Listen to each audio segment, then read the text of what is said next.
Hello guys. तो आज मैं the dreaming boy is a realist episode 8 explain कर रहा हूँ। एपिसोड की स्टार्टिंग में हम देखते हैं कि साजो अपनी बुक ओनर से बात कर रहा होता है कि समर की छुट्टियों के बाद मैं तो यहाँ से काम छोड़ दूंगा। तो उसके बाद आपने सोचा है किसी को हायर करने का, और उसका ओनर बोलता है हाँ, मैंने इसके लिए अभी बाहर रिक्रूटमेंट के पोस्टर भी लगा दिए हैं। जिस पर वो बोलता है अच्छा ऐसी बात है, और हाँ जब कोई काम के लिए आ जाएगा तो तुम्हें उसकी ट्रेनिंग देनी पड़ेगी। और साजो बोलता है हाँ ठीक है, मैं सब संभाल लूंगा, मेरे जाने से पहले मैं उसे ट्रेन कर दूंगा। इसके बाद थोड़ा टाइम बीत जाता है और वहाँ पर एक लड़की आती है और साजो उसे देखता है और उसे याद आता है वो जो लड़की आई है वो उसकी क्लासमेट है और उसका नाम मीना इजोनो से है। वो कहता है मीना, यहाँ पर तुम क्या कर रही हो? और वो बताती है कि मैंने रिक्रूटमेंट पोस्टर देखा और मैं यहाँ जॉब के लिए आई हूँ। साजो ओनर को उसके बारे में बताता है और ओनर बहुत खुश हो जाता है। वो बोलता है वो तो हमारी एक रेगुलर रीडर है, मैं उसे जॉब पर रख रहा हूँ। और वो इसी के साथ उसे जॉब पर रख लेता है। साजो बोलता है ये तो ज़्यादा ही जल्दी नहीं कर रहे हैं आप? और वो बोलते हैं नहीं नहीं, इससे कोई प्रॉब्लम नहीं है, मैं और मेरी वाइफ इसे अच्छे से जानते हैं। और ओनर अपनी वाइफ के पास मीना को लेकर जाता है और हम देखते हैं ओनर की वाइफ मीना से बात कर रही होती है और उससे पूछती है आखिर तुम इन बालों का क्या करोगी? मतलब तुम्हारे बाल कुछ ज़्यादा ही बड़े हैं, तुम्हारी आंखों पर आ रहे हैं, क्या मैं इन्हें काट सकती हूँ? और साजो ये बात बाहर से सुन रहा होता है। जैसे ही वो काटने की बात करती है वो तुरंत गेट खोल देता है ताकि ओनर उसके बाल ना काटे। और वो बोलता है कि क्या मैं तुम्हारी कुछ मदद कर सकता हूँ? और वहाँ पर वो प्रॉब्लम को सॉल्व करने की सोचता है, आखिरकार मैं कैसे बात को सँभालूँ? और तभी उसके दिमाग में एक आइडिया आता है और वो मीना से पूछता है, "तुम यहाँ की रेगुलर रीडर हो, तो तुम्हारे बाल जैसे तुम्हारी आँखों पर आते हैं, तो तुम कैसे पढ़ती हो रेगुलरली?" और वो उन्हें दिखाती है कि वो अपने बालों को क्लिप के थ्रू रोक लेती है। और उन्हें देखकर ओनर की वाइफ़ बोलती है, "अच्छा ये तो बहुत बढ़िया है, तो तुम इन्हीं लगाकर ही काम करना।" मतलब उसके बाल काटने की कोई ज़रूरत नहीं होती है। जिसके बाद नेक्स्ट डे हो जाता है और वहाँ पर मीना काम पर आ गई होती है। साजो उससे गुड मॉर्निंग बोलता है। साजो कुछ बात करने लग जाता है कि हम क्लासमेट हैं पर हम ज़्यादा कुछ बातें नहीं करते हैं, जिस पर वो कोई भी रिप्लाई नहीं करती और साजो सोचने लग जाता है ये क्या कम्युनिकेशन नहीं करना चाहती मुझसे। और तभी वहाँ पर ओनर आ जाते हैं और वो साजो से बोलते हैं कि मीना को मैं तुम्हारी केयर में छोड़ रहा हूँ, तुम इसे सारा काम सिखा दो। और हाँ, ध्यान रखना कुछ उल्टे-सीधे दिमाग में थॉट्स मत लाना। साजो बोलता है ये ऐसा कभी नहीं होता और ओनर ये बोलकर चले जाते हैं कि मैं तो मज़ाक कर रहा था। साजो मीना से बोलता है कि सबसे पहले तो तुम अपनी क्लिप्स लगाओ बालों पे। और वो अपनी क्लिप्स लगा लेती है। इसके बाद वो उसे फ्रंट सेक्शन में ले जाने के लिए बोलता है कि आओ चलो मैं तुम्हें काम सिखाता हूँ क्या-क्या है। पहले तो हमें ऑर्गेनाइज़ करने हैं बुक्स को शेल्फ्स में, इसलिए तुम मेरे साथ चलो और मैं कस्टमर को मैं सँभाल लूँगा। तुम फिलहाल वैसे कस्टमर से डील ना ही करो तो ही सही है। वहाँ पर मीना बुक्स को अरेंज कर रही होती है और एक शेल्फ में उसका हाथ नहीं पहुँच रहा होता। तभी साजो उसे नोटिस करके बोलता है कि तुम चाहे तो स्टेपलैडर का यूज़ कर सकती हो, लेकिन तुम नहीं कर रही हो तो छोड़ो। अगर तुम नीचे गिरी तो मुझे तुम्हें पकड़ना पड़ जाएगा। और वो बोलती है नहीं, नहीं उसकी कोई ज़रूरत नहीं है। जब वो सोचता है क्या इसे इतनी प्रॉब्लम है मेरे से? फिर हम देखते हैं साजो ने उसे सारा काम सिखा दिया होता है बुक शेल्फ्स वगैरह का, और वो बोलता है कि अब कस्टमर हैंडल करने का काम बचा है।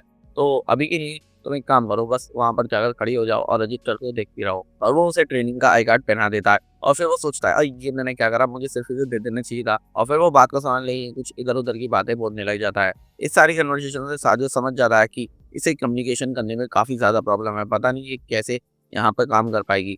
तभी वहाँ पर एक कस्टमर आता है और साजिद उसे बताता है कि मोस्टली यहाँ पर जो कस्टमर आते हैं वो सिर्फ ब्राउज़िंग के लिए आते हैं, कुछ खरीदते नहीं हैं। तो तुम एक काम करो, जाकर डेस्क पर खड़ी हो जाओ और रजिस्टर वगैरह चेक कर लो। तभी हम देखते हैं वो कस्टमर बुक्स ले आता है खरीदने के लिए और मीना काफ़ी ज़्यादा नर्वस होने लग जाती है। दरअसल उसकी कम्युनिकेशन स्किल बहुत ही ज़्यादा गंदी है और वो काफ़ी डरने भी लग जाती है। और वो कस्टमर कुछ बुक्स के बारे में उसे बता रहा होता है। तभी वहाँ पर साजो आता है और साजो बोलता है, "सर क्या आप ये दोनों आइटम ले रहे हैं? अगर हाँ तो इसके 230 येन हुए।" और वो उस कस्टमर को वो बुक्स भेज देता है और वो वहाँ से चला जाता है। फिर वो मीना को देखता है, मीना बहुत ज़्यादा काँप रही होती है, यानी वो बहुत ज़्यादा नर्वस होती है और वो रोने भी लग जाती है ऑलमोस्ट। जिसके बाद साजो उसे पीछे भेज देता है और ओनर के पास जाके बोलता है कि आपकी वाइफ़ कहाँ है? मुझे लगता है मीना को आपकी वाइफ़ की ज़रूरत है।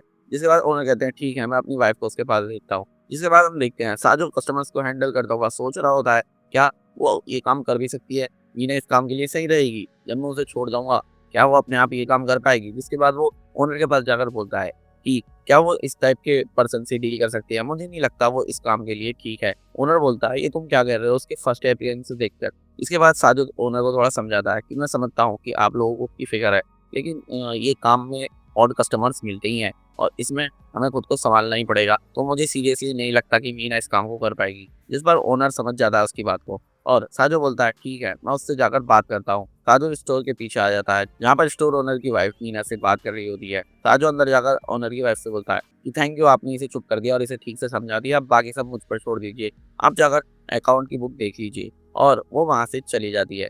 उसके बाद साजो वहाँ पर बैठकर उससे पूछता है, क्या मैं तुम्हें कुछ बता सकता हूँ? वो बोलती है हाँ।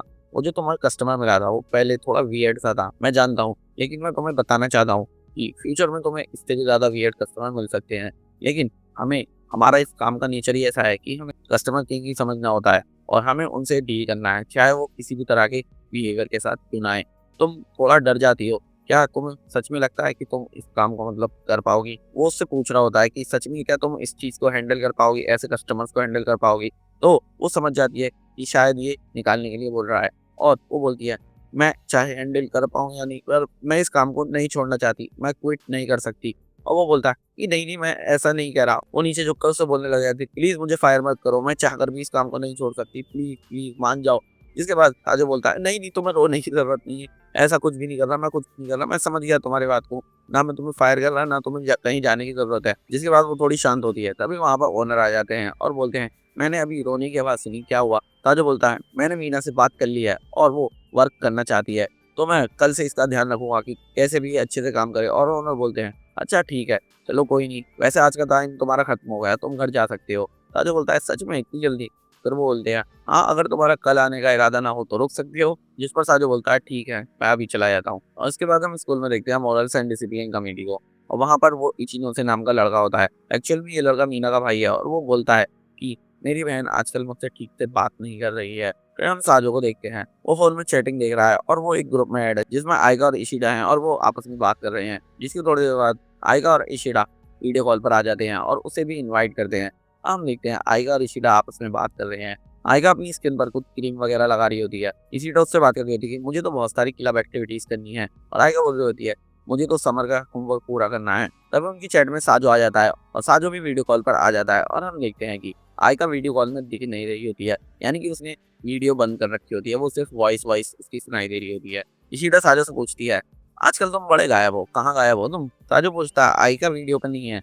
बोलती है, हाँ। इशिडा उससे पूछती है, तुम बड़े थके-थके से लग रहे हो, कुछ हुआ है क्या?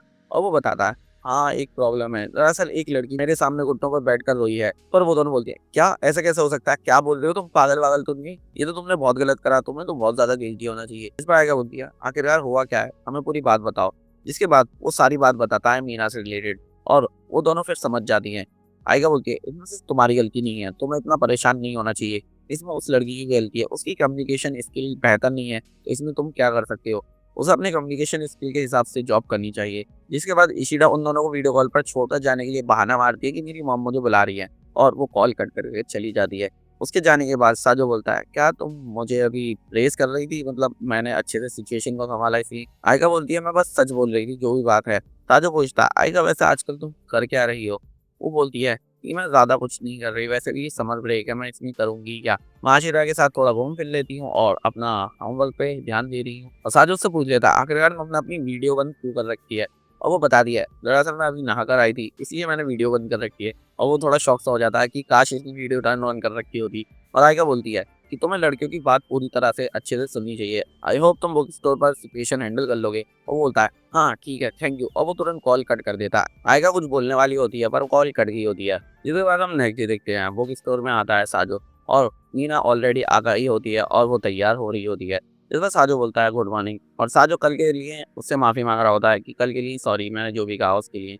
जिसके बाद वो दोनों चले जाते हैं अपना काम करने के लिए। साजो थोड़ा परेशान रहता है कि क्या ये ठीक से काम कर पाएगी या नहीं, पर आज वो थोड़ी मोटिवेटेड लग रही होती है और वो कम्युनिकेट भी ठीक से थोड़ा कर रही होती है। जिसके बाद वहाँ पर एक कस्टमर आता है और वो बुक लेने आ जाता है, और मीना आज इतनी नर्वस नहीं लग रही होती है, और वो उस कस्टमर से बोलती है, सर आप अगर ये एक बुक लोगे तो इसके 130 एन हुए। और वो इस बार उस कस्टमर को सही से हैंडल कर लेती है।